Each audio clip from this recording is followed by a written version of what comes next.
Positivism Hindi channel प्रेक्षकों को स्वागत। विश्वविख्यात नास्तिक श्री गौरा जी से लिखी हुई जिंदगी के सबक नामक पुस्तक से अनेक अंशों को जान रहे हैं ना। आज के अंक में अमृत दर्शन की स्पर्धा को दूर करने के लिए क्या करना है, अब हम जानेंगे। व्यापक आर्थिक बदलाव लाने हैं तो वह सरकार के माध्यम से ही आना होगा। सरकार सभी लोगों पर राज करेगी। सरकारी शासन सबके लिए है। सरकार द्वारा आर्थिक बदलाव लाने के लिए दो पद्धतियां हैं, वह है एक तानाशाही और दो लोकतंत्र। आर्थिक बदलाव का मतलब है कि लोग अब धन तत्व की वजह से प्रतिस्पर्धा कर रहे हैं। संपत्ति में बहुत कम के अंतर है। आर्थिक समानता प्रतिस्पर्धा के बजाय संपत्ति की अनुभव को समान बनाकर सहयोग प्रदान करना ही है। यही अर्थव्यवस्था का बदलाव है जिसे हम चाहते हैं। इस बदलाव को सरकार में चुनाव के द्वारा प्रवेश करना आसान नहीं है, क्योंकि आर्थिक समानता के कारण गरीबों को लाभ पहुंचाने पर भी उनमें बची हुई अमीरी तत्व के कारण गरीबी लोग भी अमीर को ही वोट देते हैं। आर्थिक समानता के लिए काम करने वाले कार्यकर्ता को नहीं देते। आर्थिक समानता स्थापित करते समय अमीर अपने भूमि, भवन, कर्मागारों को छोड़ने से कतराता है। उसी प्रकार गरीब भी अपनी एक पशु और गिरती हुई झोपड़ी छोड़ने से कतराता है।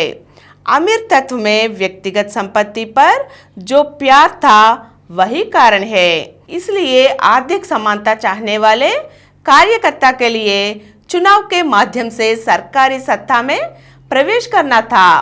आर्थिक समानता हासिल करना मुश्किल है।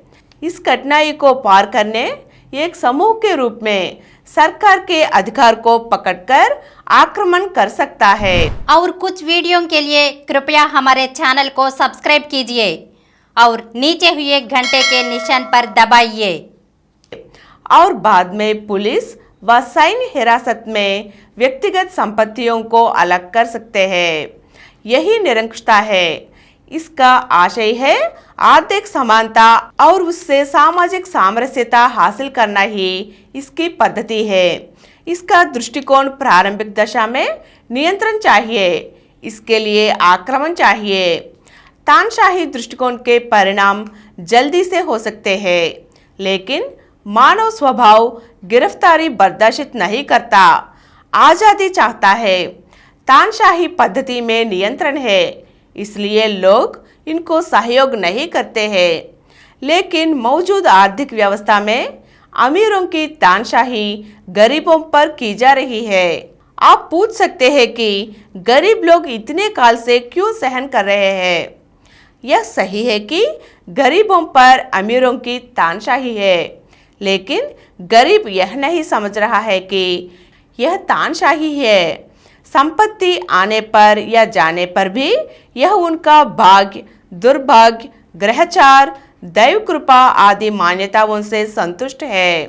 एक तरफ से अपनी जिंदगी की लड़ाई करते हुए दूसरी ओर से आने वाले आयोजितों के लिए आशा भंग के लिए भगवान के नाम पर, पिछले जन्म के नाम पर समाधान दे रहे हैं। जब तक भगवान के भरोसे में रहते हैं तब तक उनको यथार्थ का ज्ञान नहीं होगा।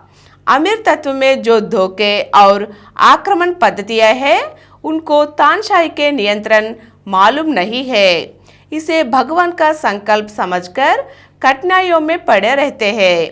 नहीं तो अब तक अमीर तत्व के तानाशाही पर हमला किए होंगे ना।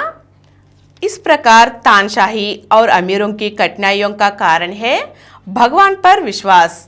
आर्थिक समानता प्राप्त करने के लिए तानाशाही नीति जनता की सहानुभूति प्राप्त नहीं करने पर लोकतांत्रिक पद्धति में नियंत्रण कम है। अक्सर चुनावों का चयन करते हैं, इसके लिए आयशों के प्रति जनता में चेतनता की जरूरत है। तानाशाही नीति में आम जनता को आदर्श को समझाने की जरूरत है। कार्यकर्ता समझना काफी है। तानाशाही नीति में आम जनता को आदर्श को समझने की जरूरत नहीं है। कार्यकर्ता समझना काफी है। नियंत्रण से अन्य लोगों के व्यवहार को बदल सकते हैं। लोकतंत्र में लोग बहुत खूब और स्पष्ट रूप से आदर्श को समझना बहुत अच्छा है। आदर्श समुदाय में समृद्धि के विकास के साथ सद्भाव में आर्थिक समानता की जरूरत है। समृद्ध मानसिकता, प्रतिस्पर्धा आदि व्यक्तिगत संपत्ति जनता को इस आदर्श के बारे में बताना है, जिसे लोकतंत्र की नीति द्वारा पूरा किया जाना चाहिए। इस कार्य को पूरा करने के लिए जनमानस से दैव विश्वास को समाप्त करना होगा। अमीरों के अत्याचार, तानाशाही, कठिनाइयों को लोगों को नग्न रूप में नास्तिकता ही दिखा सकती है। इतने समय से ये सब भगवान के विश्वास पर्दे के नीचे है। नास्तिक अभियान उनको बाहर भेजती है, गरीब को अल्प संतुष्टि में रहने नहीं देती। जब नास्तिक प्रचार जारी रहता है तब धनिक तत्व में निहित तानाशाही पर गरीब लोग हमला करते हैं, आर्थिक समानता की आवश्यकता से पहचानते हैं और छोटी छोटी समस्याएं पेशेवर संघों द्वारा, व्यावसायिक संघों द्वारा आर्थिक रूप से बड़ा परिवर्तन नहीं होगी, स्वार्थ में वृद्धि होगी। लेकिन छोटी छोटी समस्याएं और पेशेवर संघ इस स्वार्थ तथा संकीर्णता को प्रत्यक्ष रूप बाहर रखने के लिए थोड़ा मदद करेंगे। लेकिन अमीर तत्व को केवल नास्तिकता ही बाहर ला सकती है। अमीर तत्व का उन्मूलन करके आर्थिक समानता को केवल नास्तिकता ही स्थापित करती है। आज के अंक में धनिक तत्व की स्पर्धा को दूर करने के लिए क्या करना है हम जान चुके हैं ना। अगले अंक में फिर मिलेंगे। धन्यवाद।